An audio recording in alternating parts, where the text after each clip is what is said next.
खुलुमबाय बेयो बड'लेण्ड इंखं टेलिभिजन दिनै 23 मार्च 2022 बुधबार खालि सानसेनि बरादखौ नोंथांमोननि खाथियाव लाबोदों आं सदानन्द दैमारिया।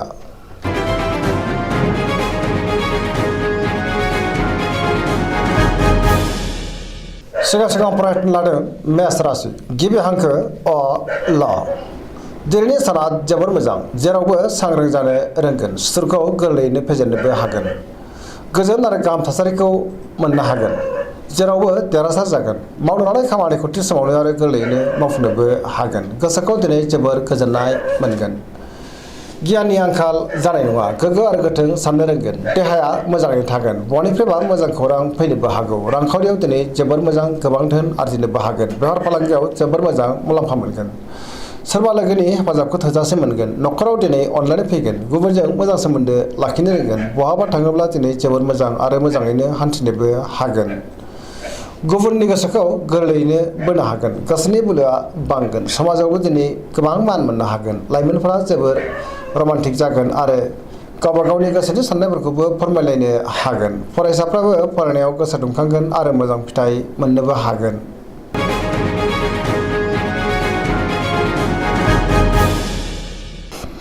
वृष राशि गिबि हांखो इ उ ब। दिनैनि साना जोबोर मोजां माबा मोनसे मोजां खौरां मोननोबो हागौ। सोरजोंबा बाख्नाय जागोन। गोसोखौ दिनै जोबोर गोजोननायबो मोनगोन। गोसोनि बोलोआ बांगोन। मावनो लानाय खामानिखौ थि समावनो आरो गोरलैयैनो मावफुंनोबो हागोन। समाजाव दिनै गोबां मान मोनगोन। रांखावरियाव दिनै जोबोर मोजां गोबां धोन आरजिनोबो हागोन आरो बेफार फालांगियावबो जोबोर मोजां मुलाम्फा मोनगोन। आयाबो बांगोन। बहानिफ्रायबा मोजां खौरां फैगोन। न'खराव दिनै बिसि फिसायनि गेजेराव अननानै फैगोन। बिदा फंबायजों मोजां सोमोन्दो थागोन। देहाया मोजाङैनो थागोन। जायखि खामानि मावा मानो मोनफ्रोमबो खामानिखौनो दिनै गोरलैयैनो मावफुंनो हागोन। सिगांनि बबेबा आद्रा खामानियाबो दिनै मावफुंजागोन। लोगोफोरनि अनसायनाय मोनगोन। गोसोनि साननायफोरा दिनै मोगथाङाव जाफुंगोन। गोथों आरो गोग्गो साननो रोंगोन। गियाननि आंखाल जानाय नङा। पजिटिभ एनार्जिनि गोहोमबो गोग्लैगोन।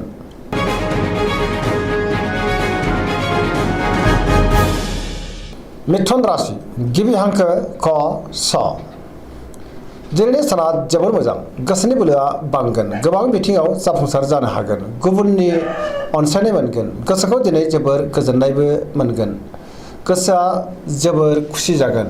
देहाया मोजाङैनो थागोन। रांखावरियाव जोबोर मोजां बेफार फालांगियाव जोबोर मोजां मुलाम्फा मोनगोन।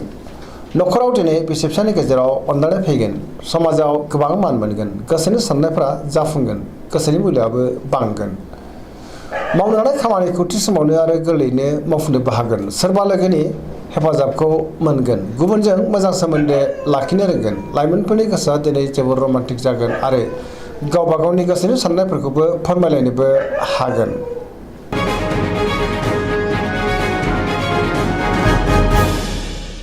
कर्कट राशि गिबि हांखो ड ड ह। दिनैनि साना जोबोर मोजां गोसोखौ जोबोर गोजोननाय मोनगोन। गोसोनि साननायफ्रा जाफुंगोन। गोसोआव पजिटिभ साननाय फैगोन। गोथों आरो गोग्गो साननो रोंगोन। गियाननि आंखाल जानाय नङा। जायखि खामानि मावा मानो मोनफ्रोमबो खामानिखौनो दिनै गोरलैयैनो मावफुंलांनो हागोन। रांखावरियाव जोबोर मोजां बेफार फालांगियावबो जोबोर मोजां मुलाम्फा मोनगोन। न'खराव दिनै बिसि फिसायनि गेजेराव अनलायनाय फैगोन। देहाया मोजाङै थागोन। बहानिफ्रायबा मोजां खौरां फैनोबो हागौ। गोसोखौ दिनै जोबोर गोजोननाय मोनगोन। गुबुननि हेफाजाबखौ दिनै मोनगोन। समाजाव गोबां मान मोनगोन। फरायसाफ्रा फरायनायाव गोसो दुंखांगोन आरो मोजां फिथाइ मोनगोन। लाइमोनफ्रा बहानिफ्रायबा मोजां खौरां मोननो हागौ। पजिटिभ एनार्जिनि गोहोमबो गोग्लैगोन।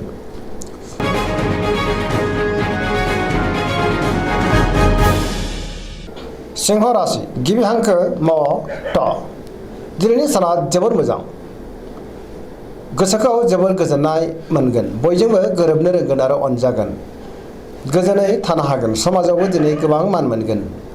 गोसोआव गोग्गो आरो गोथों साननाय फैगोन। गियाननि आंखाल जानाय नङा। मावनो लानाय खामानिखौ थि समावनो मावफुंनोबो हागोन। सोरबा लोगोनिफ्राय थोजासे हेफाजाब मोनगोन। बहाबा हान्थिनो खाबु मोनगोन आरो मोजाङैनो हान्थिनोबो हागोन। रांखावरियाव दिनै जोबोर मोजां गोबां धोन आरजिनोबो हागोन नाथाय अब्लाबो खरसायाबो बांगोन। बेफार फालांगियाव जोबोर मोजां मुलाम्फा मोनगोन। गोसोनि साननायखौ दिनै गुबुननो फोरमायनोबो हागोन। न'खराव दिनै बिसि फिसायनि गेजेराव अनलायनाय फैगोन। बिदा फंबायजों मोजां सोमोन्दो थागोन।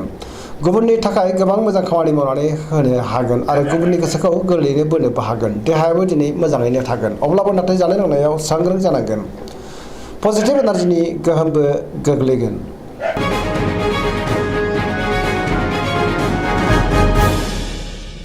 कन्या राशि गिबि हांखो प ट दिनैनि साना जोबोर मोजां। गोसोनि बोलोआ बांगोन। गोसोआव पजिटिभ साननाय फैगोन। गोथों आरो गोग्गो साननो रोंगोन। गियाननि आंखाल जानाय नङा।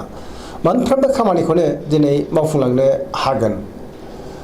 रांखावरियाव दिनै जोबोर मोजां। गोबां धोन आरजिनोबो हागोन। बेफार फालांगियावबो जोबोर मोजां मुलाम्फा मोनगोन। आयाबो बांगोन। देहाया मोजाङै थागोन। अब्लाबो नाथाय जानाय लोंनायाव सांग्रां जानांगोन। गोबां मुंदांखा सुबुंजों लोगो मोनज्लायनो हागौ। न'खराव दिनै अनलायनाय फैगोन। गोबां खामानियाव मुखुबबो थागोन। सोरनिबा थाखाय मोजां खामानि मावनानै होनो हागोन। पजिटिभ एनार्जिनि गोहोम गोग्लैगोन। बहानिफ्रायबा मोजां खौरां फैनोबो हागौ। जायखि खामानि मावा मानो मोनफ्रोमबो खामानिखौनो दिनै मावफुंलांनो हागोन। सरासनस्रायै दिनै साना जोबोर मोजां आरो मोजाङैनो बारग'लांगोन।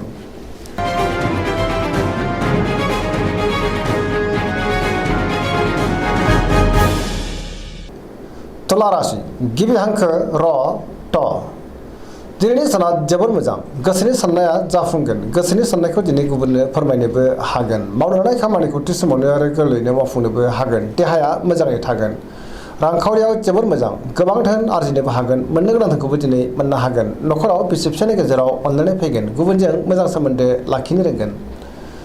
जायखि खामानि मावा मानो मोनफ्रोमबो खामानियावनो दिनै जाफुंसार जानो हागोन। बेफार फालांगियावबो जोबोर मोजां मुलाम्फा मोनगोन। गुबुनजों मोजां सोमोन्दो लाखिनो रोंगोन। लोगोफोरनि हेफाजाबखौ थोजासे मोनगोन। गोदान खामानियाव आखाइ होजेननोबो हागोन। सेंग्रा सिख्लाफ्रा गोसोखौ दिनै जोबोर रमान्टिक मोनगोन आरो गोसोनि साननायखौ फोरमायलायनोबो हागोन। पजिटिभ एनार्जिनि गोहोम गोग्लैगोन। पजिटिभ साननो रोंगोन। गियाननि आंखाल जानाय नङा।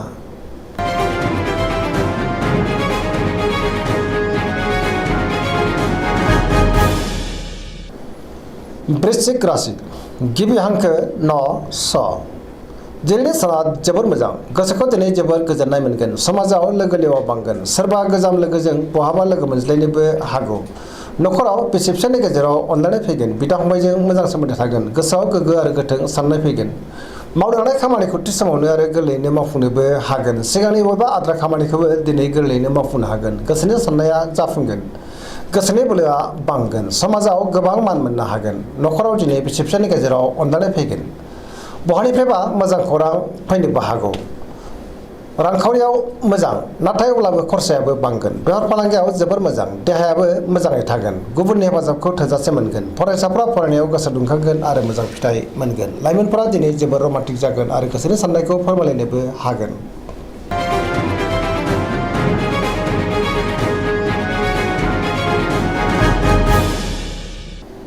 धनु राशि गिबि हांखो ढ फ भ दिनैनि साना जोबोर मोजां। गोसोआव गोग्गो आरो गोथों साननाय फैगोन। मावनो हानाय खामानिखौ थि समावनो आरो गोरलैयैनो मावफुंनोबो हागोन। गोसोनि साननायफ्रा मोगथाङाव जाफुंगोन। रांखावरियाव दिनै जोबोर मोजां। गोबां धोन आरजिनोबो हागोन। नाथाय अब्लाबो खरसायाबो बांगोन। बेफार फालांगियाव जोबोर मोजां मुलाम्फा मोनगोन। समाजावबो गोबां मान मोननो हागोन। देहाया दिनै मोजाङै थागोन। न'खराव बिसि फिसायनि गेजेराव अनलायनाय फैगोन। बिदा फंबायजों मोजां सोमोन्दो थागोन। गुबुननि थाखाय गोबां मोजां खामानि मावनानै होनो हागोन। बहानिफ्रायबा मोजां खौरां फैनोबो हागौ। पजिटिभ साननो रोंगोन। गोग्गो आरो गोथों साननो रोंगोन। लाइमोनफोरनि गोसोआ दिनै जोबोर रमान्टिक जागोन। धोरोमारि बिथिङावबो गोसो दुंखांगोन। सरासनस्रायै दिनै साना जोबोर मोजां आरो मोजाङैनो बारग'लांगोन।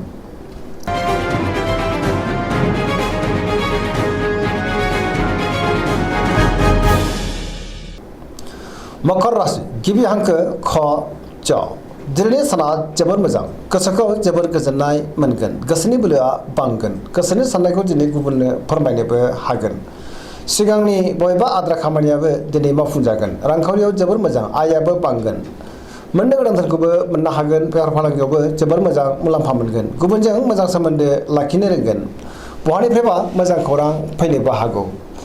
गोदान खामानियाव आखाइ होजेननोबो हागोन। जायखि खामानि मावा मानो मोनफ्रोमबो खामानियावनो दिनै जाफुंसारगोन। न'खराव अनलायनाय फैगोन। बिदा फंबायनि हेफाजाबखौ थोजासे मोनगोन। देहाया मोजाङै थागोन। अब्लाबो नाथाय जानाय लोंनायाव सांग्रां जानांगोन। सेंग्रा सिख्लाफ्रा गावबा गावनि गोसोनि साननायखौ फोरमायनो हागोन आरो गोसोआबो दिनै जोबोर रमान्टिक जागोन।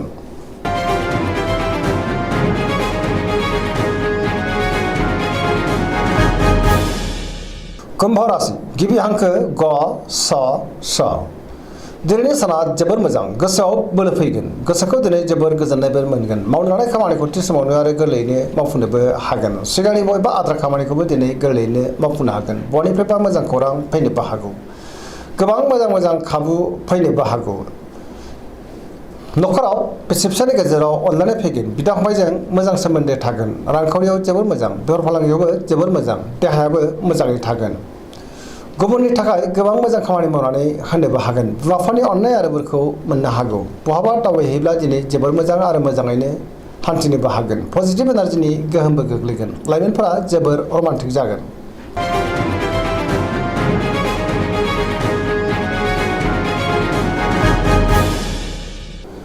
मीन राशि गिबि हांखो ड स दिनैनि साना जोबोर मोजां बयनिफ्रायबा मोजां खौरां फैनोबो हागौ गोसोआव पजिटिभ साननाय फैगोन गोथों आरो गोग्गो साननो रोंगोन गियाननि आंखाल जानाय नङा गोसोनि बोलोआ बांगोन गावनि गोसोनि साननायखौ दिनै गुबुननो फोरमायनोबो हागोन देहाया मोजाङै थागोन अब्लाबो नाथाय जानाय लोंनायाव सांग्रां जानाया गाहाम रांखावरियाव दिनै जोबोर मोजां आयाबो बांगोन गोबां धोन आरजिनोबो हागोन बेफार फालांगियाव जोबोर मोजां मुलाम्फा मोनगोन नखरावबो दिनै अननानै फैगोन गोसोनि बोलोआ बांगोन सोरजोंबा बाख्नाय जानो हागौ आरो गोसोखौ दिनै जोबोर खुसि मोनगोन लाइमोनफोरनि गोसोआ दिनै जोबोर रमान्टिक जागोन आरो गोसोनि साननायखौ फोरमायलायनोबो हागोन फरायसाफ्राबो फरायनायाव गोसो दुंखांगोन आरो मोजां फिथाइ मोननोबो हागोन सरासनस्रायै दिनै साना जोबोर मोजां आरो मोजाङैनो बारग'लांगोन